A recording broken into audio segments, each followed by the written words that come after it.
voudrais vous dire, chers frères d'armes, que le temps de la rupture et du changement est venu aujourd'hui.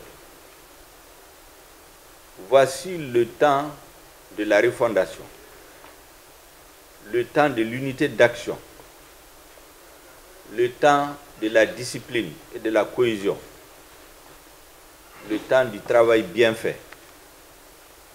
En ce temps marqué par une crise sécuritaire persistante, la place du service national des jeunes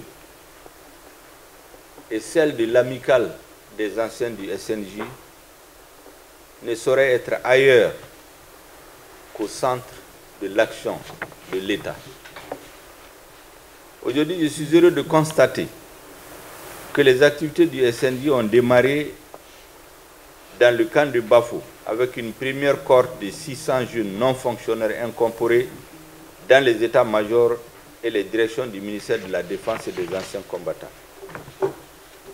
Mesdames et messieurs, il me semble que l'heure est à la mise en œuvre accélérée de la mission du SNJ, c'est-à-dire parfaire l'éducation, la formation physique, civique et professionnelle des jeunes en vue de leur participation active au développement économique, social et culturel durable et de leur mobilisation pour les besoins de la défense nationale.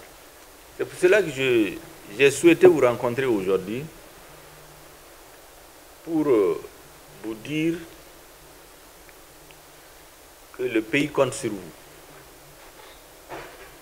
Le pays compte sur le service national des jeunes.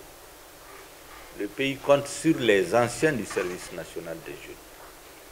Et comme je l'ai dit, dans le processus de refondation de l'État, aujourd'hui, votre organisation doit occuper toute sa place parmi les forces vives de la nation. Comme vous l'avez dit, certains d'entre vous iront à la retraite bientôt. Mais le vide doit être comblé, nécessairement. Parce que vous savez, les choses utiles pour une nation, c'est sur la durée que ça se construit.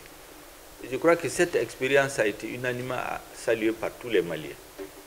Donc il s'agit de la parfaire, de faire en sorte que la jeunesse malienne, les cadres maliens, l'administration malienne, l'État malien puissent en tirer les meilleurs bénéfices pour la reconstruction et la refondation de notre État. Pour ce qui est des souhaits et des doléances que vous venez de présenter, je crois qu'aujourd'hui, plus que jamais, dans l'histoire récente de notre pays, vous avez des conditions favorables réunies pour vous faire entendre. Je disais à quelqu'un l'autre jour, ce n'est pas du corporatisme. Vous avez un chef d'État qui est militaire d'actif. Vous avez un Premier ministre qui est un soldat de deuxième classe en réserve. Vous avez l'utilité de votre organisation qui est reconnue de tous, de tous les Maliens. Saisissez cette opportunité historique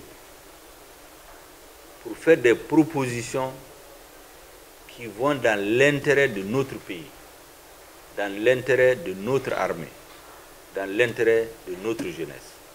Donc saisissez l'opportunité qui vous est offerte, pas par le premier, par les circonstances de l'histoire.